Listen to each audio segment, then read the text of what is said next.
बिस्मिल्लाहिर्रहमानिर्रहीम। Welcome dear student. आज का जो हमारा टॉपिक है वो है डायनामिक इक्विलिब्रियम।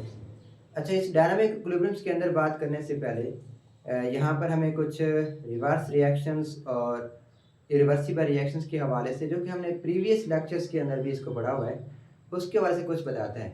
अच्छा, इसके इंट्रोडक्शन में कहता है कि जो रिवर्स रिएक्शंस होता है, ऐसा नहीं है कि जो रिवर्स रिएक्शन है उसके अंदर जो रिएक्टेंट्स के मॉलिक्यूल्स होते हैं, जैसे कि हमारे पास ये है।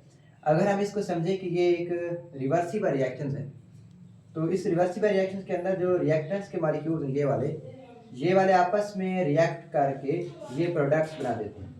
तो बनने वाले जो प्रोडक्ट्स के जो मॉलिक्यूल्स हैं, ऐसा नहीं होगा कि फ़ौरन जो है ये रिएक्शन वापस जाएगा और वापस होकर जो है ये प्रोडक्ट्स के मॉलिक्यूल्स जो है रिएक्टेंट्स बना देंगे, ऐसा नहीं होगा।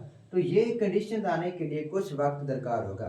तो सबसे पहले ये ज़रूरी है कि रिएक्टेंट्स के मॉलिक्यूल्स आपस में रिएक्ट करके प्रोडक्ट्स बना दें, यानी कि रिएक्शंस का फॉरवर्ड डायरेक्शन में अगली समत में जाना ज़रूरी है। उसके बाद ही रिएक्शन जो है वो रिवर्स हो सकता है। तो ये रिवर्स रिएक्शन की या रिवर्सिबल रिएक्शन की ये एक ज़रूरी कंडीशन है। अच्छा, उसके बाद कहते हैं कि डायनामिक इक्विलिब्रियम की जब डिफाइन करने लगता है, कहते हैं कि the number of reactants molecules which will disappear, कि इसके अंदर जो नंबर है, तादाद है रिएक्टेंट्स मॉलिक्यूल्स की। ठीक है, अगर हमारे पास ये एक रिएक्शंस है और इस रिएक्शंस के अंदर जो रिएक्टेंट्स के मॉलिक्यूल्स हैं, सबसे पहले रिएक्टेंट्स के मॉलिक्यूल्स आपस में रिएक्ट करके क्या बना देंगे, ये प्रोडक्ट्स बना देंगे। ठीक है, तो इस तरह से होता होता रिएक्शन आगे की तरफ चलेगा, फॉरवर्ड डायरेक्शन में चलेगा अगली समत में, और ये जो रिएक्टेंट्स के मॉलिक्यूल्स हैं ये आपस में रिएक्ट करके प्रोडक्ट्स बना देंगे। ठीक है, कहते हैं कि will disappear as a result of forward. तो जब रिएक्शन आगे की समझ जा रहा होगा, तो एक वक्त ऐसा भी आएगा कि ये जो रिएक्टेंट्स के मॉलिक्यूल्स हैं, ये सारे के सारे रिएक्टेंट्स के मॉलिक्यूल्स प्रोडक्ट्स के मॉलिक्यूल्स में तब्दील हो जाएंगे। ठीक है, तो इस तरह से जो ये रिएक्टेंट्स के मॉलिक्यूल्स है वो डिसअपीयर हो जाएंगे। डिसअपीयर मतलब क्या है कि यहाँ मुराद ये है कि ये ख़त्म हो जाएंगे, वैसे गायब हो जाती हैं। मिसाल मतलब क्या है इसका, यहाँ पे ख़त्म हो जाएंगे। क्यों ख़त्म हो जाएंगे? क्योंकि सारे के सारे जो रिएक्टेंट्स के मॉलिक्यूल्स हैं वो आपस में रिएक्ट करके क्या बना रहे हैं, प्रोडक्ट्स के मॉलिक्यूल्स। अच्छा, इसके बाद कहता है कि reaction become equal to the number of reactants molecules which will form the result of the reverse reactions। और इसके अंदर जो तादाद है, नंबर है रिएक्टेंट्स मॉलिक्यूल्स की, वो बराबर हो जाएगी रिवर्स रिएक्शंस के अंदर। ठीक है, कहते हैं कि the same will be products molecules and are called chemical equilibriums, कि इसी तरह ये जो प्रोडक्ट्स के मॉलिक्यूल्स हैं जितने भी बन चुके हैं, ठीक है, यहाँ पे हमारे पास तो दो बने हुए ना, ये 2 मोल है। ठीक है बच्चे, जितनी गिनती लिखी होती है काउंटिंग, वो एक्चुअली मोल को ज़ाहिर करती है। यहाँ पे कोई नंबर नहीं है, इसका मतलब क्या है कि 1 है। अच्छा, यहाँ पे 3 लिखा हुआ है तो ये 3 मोल हाइड्रोजन है। यहाँ पे 2 लिखा हुआ है 2, तो आगे अमोनिया लिखा हुआ है, NH3 कहा जाता है अमोनिया को, तो 2 मोल अमोनिया गैस है। तो अब होगा क्या कि ये जो अमोनिया गैस है 2 मोल, ये 2 मोल अमोनिया गैस तब्दील हो जाएगी वापस किसमें, रिएक्टेंट्स के अंदर। तो प्रोडक्ट्स की हालत में भी यही है और जो रिएक्टेंट्स है उसकी हालत में भी यही है। तो रिएक्टेंट्स के मॉलिक्यूल्स आपस में रिएक्ट करके सारे के सारे प्रोडक्ट्स बना देंगे, और इसी तरह जो प्रोडक्ट्स के मॉलिक्यूल्स हैं वो आपस में रिएक्ट करके दोबारा क्या बना देंगे, रिएक्टेंट्स के मॉलिक्यूल बना देंगे, और हत्ता कि ये सारे के सारे क्या डिसअपीयर नहीं हो जाते। तो इस तरह का जो रिएक्शन है वो रिवर्स रिएक्शन होता है। ये आगे जाएगा तो फॉरवर्ड इरिवर्सिबल होगा, और अगर वापस जाएगा तो रिवर्स रिएक्शन होगा।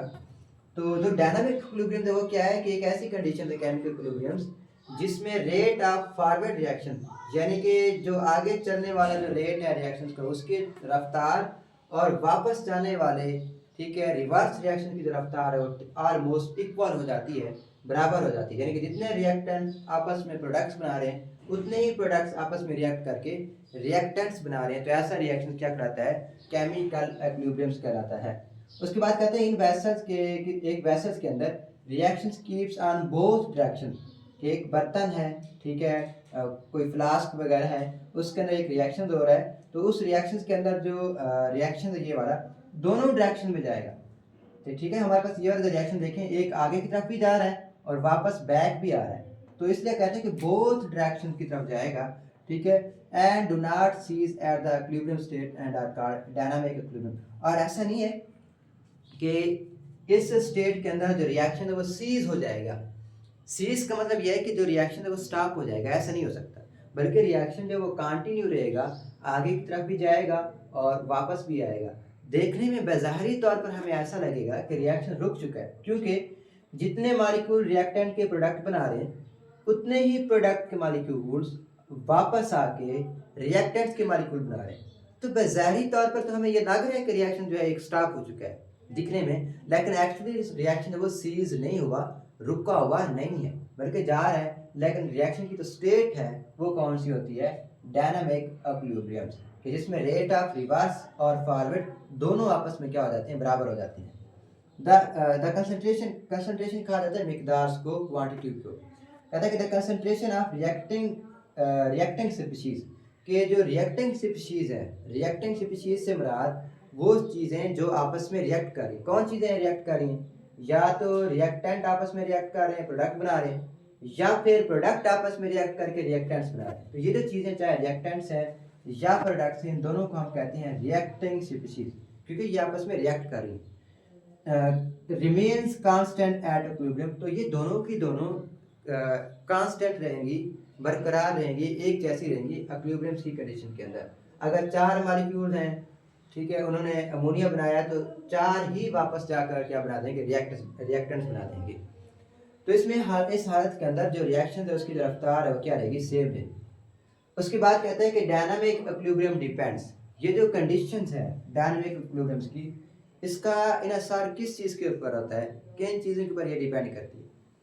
नंबर 1 है कि नेचर ऑफ द रिएक्शंस, के जो रिएक्शंस है उसकी नेचर क्या है उसके ऊपर ये डिपेंड करेगी। उसके अलावा कंडीशंस ऑफ द रिएक्शंस, के रिएक्शन किस कंडीशन पर होता है, यानी कि प्रेशर्स क्या हो रहा है, ठीक है, रिएक्शन के ऊपर टेम्परेचर कौन सा अप्लाई किया जा रहा है, कैटलिस्ट क्या है। तो ये सारी की सारी जो है ये नेचर और कंडीशन ऑफ द रिएक्शन, इन दोनों के ऊपर जो है डायनामिक इक्विलिब्रियम डिपेंड करती है। उसके बाद कहता है कि in dynamic equilibrium rate of forward reactions and rate of reverse reaction are equal. बच्चे, ये जो रिवर्स रिएक्शंस है और जो फॉरवर्ड रिएक्शंस है, इन दोनों की जो रफ्तार है, रेट है, वो बराबर होती है। मैंने अभी भी कहा है कि 4 अगर रिएक्टेंट के मॉलिक्यूल्स बनाते हैं, प्रोडक्ट्स बना देते हैं, 4 रिएक्टेंट के मॉलिक्यूल्स आपस में रिएक्ट करके अगर प्रोडक्ट्स बना रहे हैं, तो इसी तरह जो प्रोडक्ट्स के मॉलिक्यूल्स होंगे वो भी उतने ही कन्वर्ट होकर वापस 4 के रिएक्टेंट के मॉलिक्यूल्स बनाएंगे। तो इसलिए जो रिवर्स रिएक्शंस है और फॉरवर्ड रिएक्शंस है, ये दोनों आपस में क्या होंगे? इक्वल होंगे। इसके बाद आगे कहते हैं कि it does not take instantly. ऐसा नहीं है कि ये जो रिएक्शन आपको फॉरवर्ड और रिवर्स दोनों एक साथ नजर आ रहे हैं, ऐसा नहीं होता, बल्कि होता क्या है? सबसे पहले ये जो रिएक्शंस है ये फॉरवर्ड बनेगा, आगे की तरफ जाएगा। तो आगे की तरफ जाने के बाद कुछ देर के बाद जो है, हो सकता है कि ये अचानक तो नहीं होगा, लेकिन मुमकिन है कि ये साल लग जाए, या मुमकिन है कि कुछ देर के बाद, या उसको साल भी लग सकते हैं। तो डायरेक्ट जो है रिएक्शन जो है वो डायनामिक इक्विलिब्रियम में नहीं आता। सबसे पहले वो फॉरवर्ड रिएक्शन बनता है, फिर उसके बाद ही कुछ कंडीशंस के बाद ही वापस जो है वो रिवर्स होता है। इसके बाद कहता है कि एक मिसाल दी गई आपकी किताब के अंदर, अमोनिया के हवाले से उन्होंने मिसाल दी है। कहता है कि the rate of the formation of the ammonia, तो ये हमारे पास अमोनिया बना हुआ है। कहता है कि अमोनिया बनने के जो अमल है and decomposition of the ammonia, और अमोनिया का दोबारा डिकम्पोजिशन हो जाना। डिकम्पोजिशन से मुराद अमोनिया का दोबारा टूट जाना, ख़त्म हो जाना, ठीक है, किसके अंदर? Are reasonably fast at around 400 degree Celsius, के 400 डिग्री सेल्सियस के ऊपर जो अमोनिया है, पहले देखें नाइट्रोजन और हाइड्रोजन 400 डिग्री सेल्सियस से पहले जो है वो अमोनिया में तब्दील हो गए, और कुछ देर के बाद जो अमोनिया जो है वो वापस तब्दील हो जाएगा किसके अंदर? नाइट्रोजन के अंदर और हाइड्रोजन के अंदर। तो टेम्परेचर कौन सा? 400 डिग्री सेल्सियस है, और कैटलिस्ट की मौजूदगी के अंदर ये रिएक्शन हो रहा है। तो ये जो रिएक्शन है ये मिसाल है किसकी? डायनामिक इक्विलिब्रियम की। The reaction will reach at equilibrium with in minutes after start the reactions. तो ये जो रिएक्शंस है, जो आपके सामने ये रिएक्शन दिया गया है, तो ये रिएक्शन विद इन मिनट्स, हो सकता है कि 2-4 मिनट लगे, तो ये 2-4 मिनट के अंदर अंदर ही दोबारा ये इक्विलिब्रियम की कंडीशन में आ जाएगा। अच्छा, इसी तरह एक और रिएक्शन है आपके सामने, कि दो वाटर के मॉलिक्यूल्स हैं, इन दोनों के अंदर जो जब हम इलेक्ट्रिक करंट गुजारते हैं तो तकरीबन 4 से 5 सेकंड के अंदर तो हमारे पास ये जो रिएक्शंस है ये इक्विलिब्रियम की कंडीशन में पहुंच जाता है। तो ये एक और मिसाल है, ये वेरी फास्ट रिएक्शंस है जिसके अंदर जो है इक्विलिब्रियम जल्दी से अटेन कर लेता है।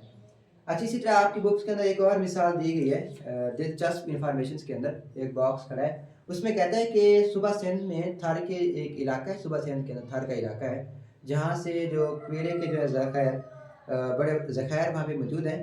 तो इस कोयले से जो है बिजली बनाई जाती है एक्चुअली, ठीक है, बिजली बनाई जाती है। इसके अलावा जो भट्ठे होते हैं ईंटें बनाने वाले वहाँ पे इस्तेमाल किया जाता है कोयले को, घरेलू इस्तेमाल में भी एक कोयले का इस्तेमाल है और इसके अलावा बिजली जो है उसमें भी हम लोग इस्तेमाल करते हैं। तो जब कोयले को स्टीम के ज़रिए गुजारा जाता है तो इसमें से जो कार्बन मोनोऑक्साइड और हाइड्रोजन जो गैस बनती है ये प्रोडक्ट्स फिर आपस में रिवर्सिबल रिएक्शन के ज़रिए जिसे हम कैटालिस्टिक या कैटालिटिक मैथिनेशंस का अमल कहते हैं। तो दोबारा ये कार्बन मोनोऑक्साइड और जो हमारे पास हाइड्रोजन्स है ये दोनों आपस में दोबारा रिएक्ट करेंगे। तो रिएक्ट करके कैटालिटिक मैथिनेशंस अमल के ज़रिए क्या करेंगे कि कार्बन मोनोऑक्साइड और अमोनिया ये आपस में रिएक्ट करेंगे, यानी कि CO ये कार्बन मोनोऑक्साइड जो कि बनी है, ठीक है, CO प्लस 3H2O, तो ये दोबारा आपस में रिएक्ट करेंगे और ये रिएक्ट करने के बाद कैटलिस्ट की मौजूदगी के अंदर, ठीक है, तो ये बना देते हैं CH4। तो ये मीथेन गैस जो है ये दोबारा से क्या कर देंगे, ये बना देंगे, ठीक है, प्लस यहाँ से एक वाटर का मॉलिक्यूल भी रिलीज होगा। तो ये एक और मिसाल है किस रिएक्शंस की, रिवर्सिबल डायनामिक इक्विलिब्रियम्स की। तो ये एक लेक्चर था छोटा सा। अगर आपको कोई भी सवाल है तो आप कमेंट सेक्शन के अंदर पूछ सकते हैं। तब तक जो है आपको बेस्ट ऑफ लक, अल्लाह हाफिज़।